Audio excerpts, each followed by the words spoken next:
For the GCA interview, I want you to switch your mindset from this person is assessing me to this person is my peer and we are going to solve this problem together.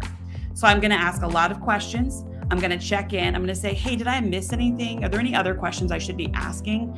Are there any other factors I should be considering? Is there anything you want me to zoom in on? Is there anything you really want me to focus on? Here are the 4 things that I could imagine would be important for us to focus on. Which of these do you think I should focus on most? So you're really engaging them in the process as if they're a peer and y'all are figuring this problem out together. The second tip that I have is around engaging the interviewer. It's kind of related to changing your mindset, but first you have to flip the bit on your mindset. Hello, good morning. Hopefully you can see me and hear me. I was having a little bit of webcam issues this morning.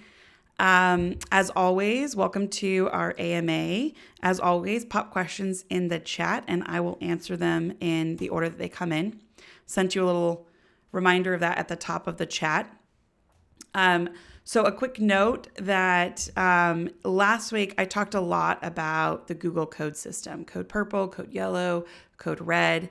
And then we got a lot of questions and we got a little scrunch at the end. So today I don't have anything in mind that I'm planning on soliloquizing to you. So if there are no questions, we're actually just going to pack it up and end it early. So if you have any questions, you should go ahead and type those in. I do not have any prepared content today. So I'm just here to answer your questions.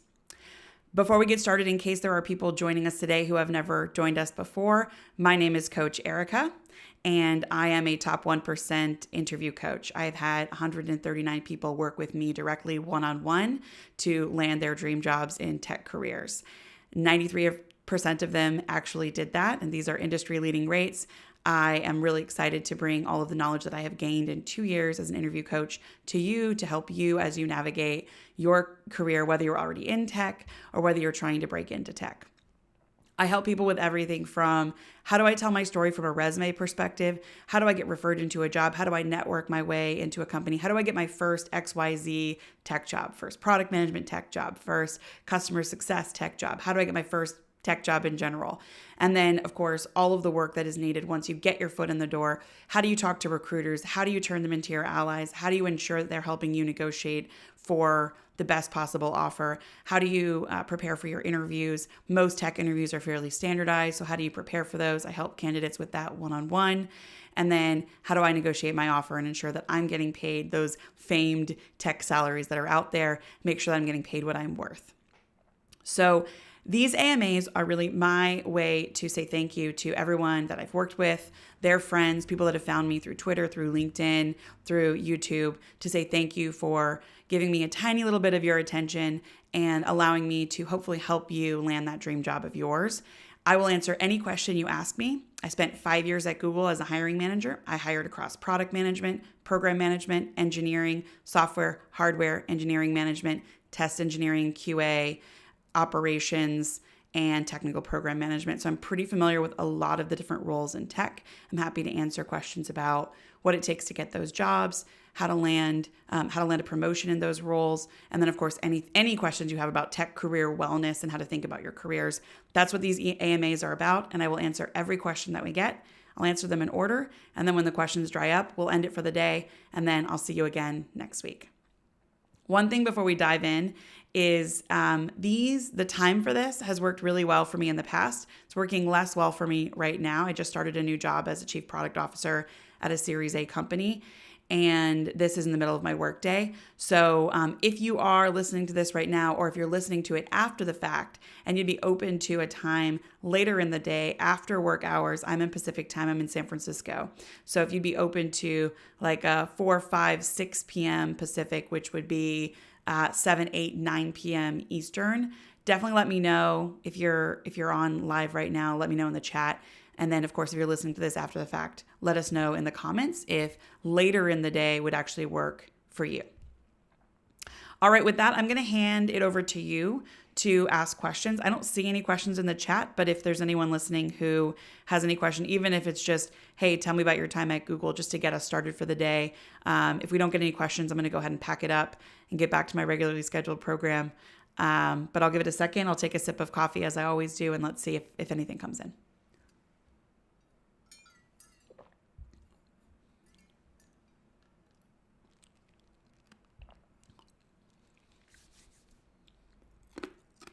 Someone told me that I should get Yeti to sponsor this podcast. I was like, that's probably really smart. I do use their devices every day to stay hydrated and caffeinated. So I'm a big fan of Yeti.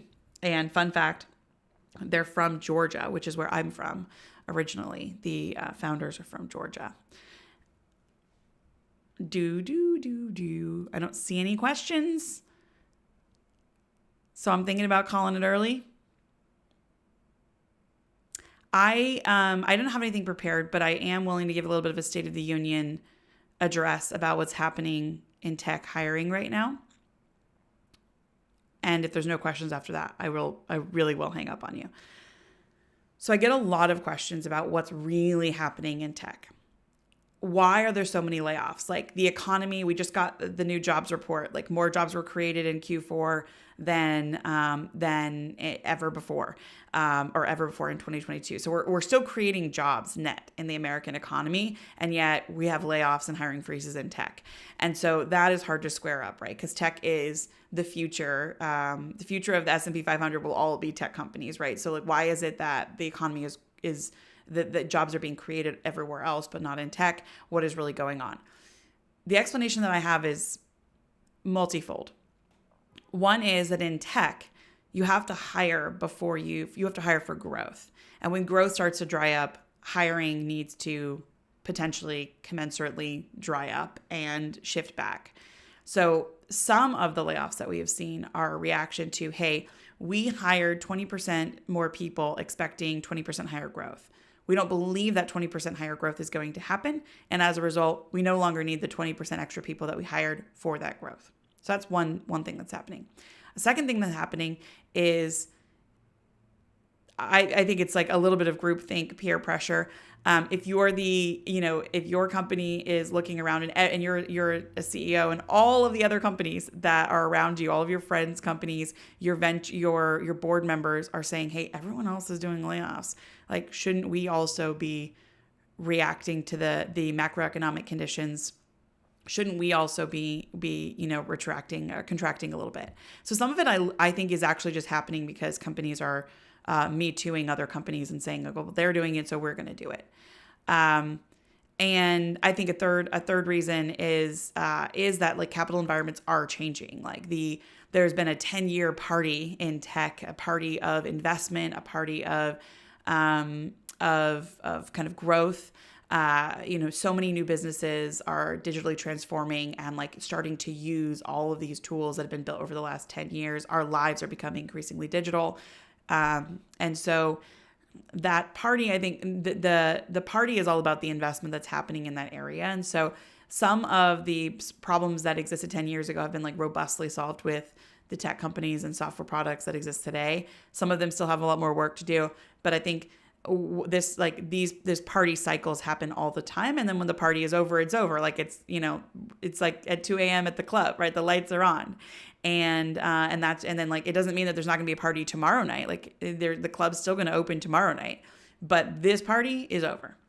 And so I think those are some three reasons that I think that we're seeing all these layoffs. So people are asking me, I got asked the other day by a young kid who's in college, who's studying software engineering, is the party over for software engineering? And I think to me, it's almost a silly question to ask. I can see why. It's like a fear mentality, like, oh, we're laying all these people off in tech. Like, I guess software engineering is over.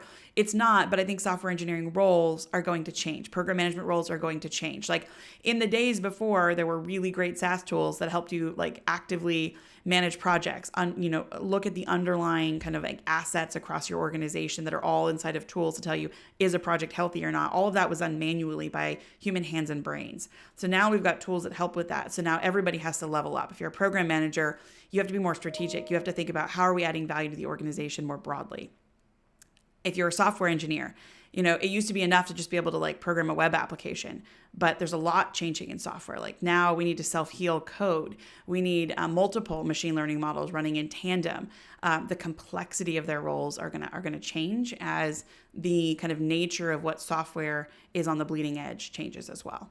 So I think that tech is always the future. Like if we were talking in the Stone Ages, the invention of the wheel was the future, right? If we're talking the industrial edges, it's like the invention of automobiles. That is the future. So technology kind of throughout human history has always been the future. So I don't think that tech careers are going away.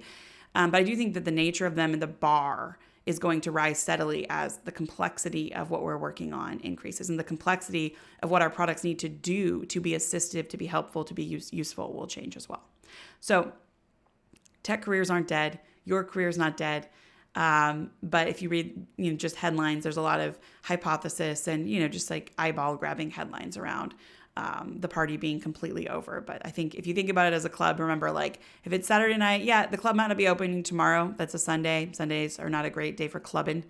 But next Friday, the club will be open. Next Saturday, the club will be open. So just realize that the investments you're making in yourself and and making yourself more technical and upgrading your skills and understanding more complex systems and being able to do more complex work, all of that is going to pay off in your career. So it's still worth making the investment.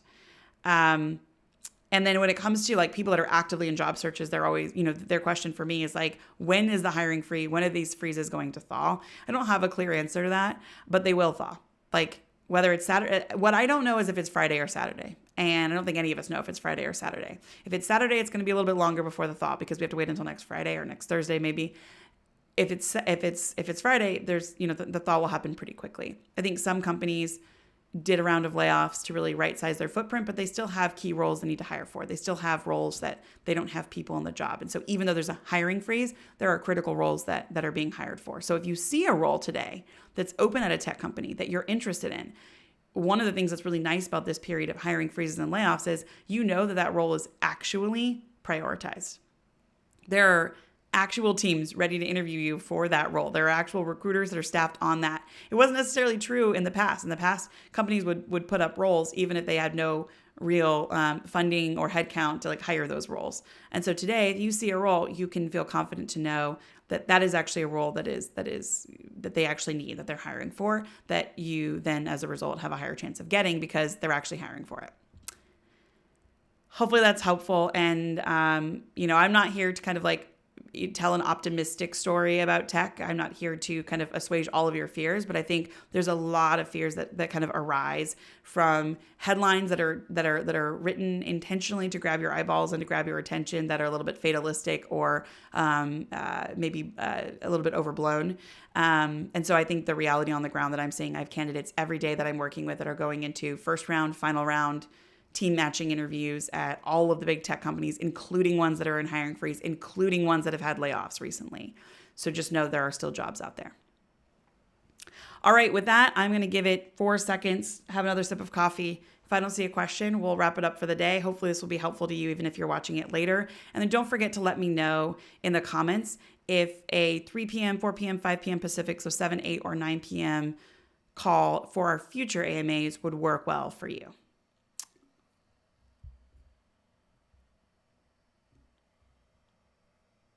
All right, I don't see any questions, so we're going to wrap it up. As a quick reminder, I am Coach Erika. I help people land jobs in tech careers and get paid what they're worth. I have had 139 people work with me to date. 93% of them have landed their dream jobs. And I believe that anyone can land their dream job in tech. It's a question of getting the skills and then telling your story if you have the skills. So if you are interested in tech careers, don't give up, keep at it. You will land a job in tech. And you will land an amazing job in tech that completely changes your career trajectory. All right, with that, there are a lot of links in the description that are helpful resources for you. I have a digital course that's extremely affordable. It's $97. It will teach you everything you need to know to pass a first round interview at any company, tech or otherwise.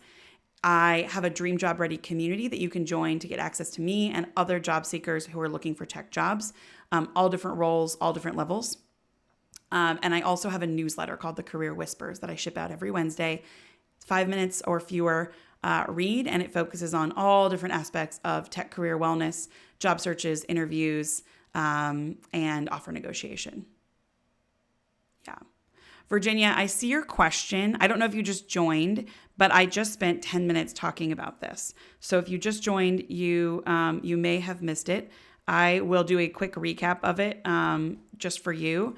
But just so you know, if you if you just watch this replay after we close up, you'll see my entire kind of like diagnosis of what's happening in tech with layoffs and thoughts for looking on a tech job. So I'm just going to give you some tips on how to look for a tech job given that there's layoffs. One tip is remember that every hiring freeze thaws and everything happens in cycles. So one thing that you can always be doing is networking with hiring managers, networking with companies that you're interested in. And so like if companies are having talent events like sushi night or come meet this or come, just go to them if you get invited. Find a way to get invited if you're not invited. Follow the companies that you want to interact with. Follow them on LinkedIn. That's usually where they announce a lot of their special events for talent. And then of course, even if they don't have those, find the hiring managers of the company. I actually just tweeted about this, how exactly to do this. I tweeted about this yesterday. My Twitter handle is at Erika Coaches. And so you can learn how to do that really easily on LinkedIn. Identify hiring managers at your target companies and then actually network with them. Today, I'm going to tweet how to actually do that networking with them. And so that they actually accept your connection requests and start having a conversation with you about roles on their team. So that's one suggestion, is just how to go about continuing a job search and networking. A second thing is just a reminder that if there is a job posted for a company, it is actually a priority. So in the past, companies would load in their job pages with lots of jobs that may not even have a recruiter assigned to them, may not even have an interview panel set up, but a little bit of is gaming the system around high growth companies. That's another tangent that I won't go on today. And another thing is just being opportunistic in the war for talent market. You have to accept whatever talent walks in the door and vet them because it is so hard to get talent when the talent market is when it's a hard talent market, which we are now in a soft talent market. So in those like high peak times, we see a lot of companies posting roles. They don't actually have any real staffing behind hiring. So if there is a role posted today, it is prioritized. There is a recruiter assigned to it. There is a hiring manager. There's a team ready to interview you. So I think that's a positive thing about the environments right now. And then with layoffs, I think another thing that I coach people to think about is, what are your thoughts around joining a company that has had layoffs? So you could think of it in a lot of different ways, and I think it's very personal. So some people don't want to join a company with layoffs because their thoughts are, this company, it doesn't care about its employees, or their thoughts are, everyone at the company has just been recently traumatized. Maybe I don't want to walk into a company where people are fearful for their jobs. And then other people think about it as like, this is a company that is being really resourceful, that's using its resources wisely, that has reassessed its position in the market given the changing capital market dynamics. And I respect companies that have that kind of discipline, so I'm willing to go work there. And everything in between those, that whole spectrum is pretty wide. And so I think you need to ask yourself what you think about joining a company that has done layoffs, and then just be principled about it. If you decide that it's not a good place for you, then just make sure that you're not entering yourself into a race or into the process for jobs that you don't think you're actually going to be able to be emotionally comfortable with joining a company that's had layoffs. So those are the three aspects, Virginia. Hopefully those were helpful to you. If you have any follow-up questions, feel free to ask. Yeah. Daniel, I see your question. I am going to pop it into the bottom beneath my head so other people can see it. Hi, Erika. I saw something you posted about asking for a recommendation instead of cold applying. Do you recommend that if I don't know the person? So big secret's out. You do not need to know someone to get them to refer you. I talk about this in detail in a few different places. I talked about it on LinkedIn on the weekend, and I'm actually going to be writing a newsletter article about it in the Career Whispers probably in about 3 weeks. But you probably want an answer now. So I'm going to give you kind of the highlights here. In the past, people felt like they had to do this whole kind of like dating song and dance to get someone to refer them. They would find a way to get a warm intro to that person, and they would try to set up like a 4-second call and then actually take 400 seconds in that call to like get to know the person and do this charm campaign and get them to like you. And then at the very end, ask them if they're willing to refer you. So the game is up. Most companies have referral programs for their employees. Those referral programs pay those employees for every person that they refer that takes the job, that actually gets the offer and then takes the job. So employees are incentivized to help you. And employers are not idiots. They understand that means that employees are more likely to refer people that they don't necessarily think are a good fit for the role. They don't necessarily even know the quality or caliber of their work. But that doesn't matter to them, because in the war for talent, it's all a top of funnel thing. They need to have a very robust top of funnel to have the best odds of getting the best talent. So the employers are eyes wide open about this. Employees are eyes wide open about the fact that they can refer people that they don't actually know. So I always tell people, like, your best into a company is someone who knows you well and actually knows your work. Your next best in is maybe doing a little bit of a dating charm campaign to get someone to refer you that you don't know, that knows someone that you do know. They still don't know your work, and that referral is going to be discounted as a result. But the real value play is the stranger referral, because the reason you're trying to get referred is not because you want someone who doesn't know you or know your caliber of your work to say, I know them and I know the caliber of their work. You're not asking someone to lie about whether you're good at your job. You're just asking them to refer you so that you can guarantee that your resume gets reviewed by a person. Only about 20% of resumes actually get looked at by people. And having a person review your resume increases your chances of getting screened into the role more than 2 times.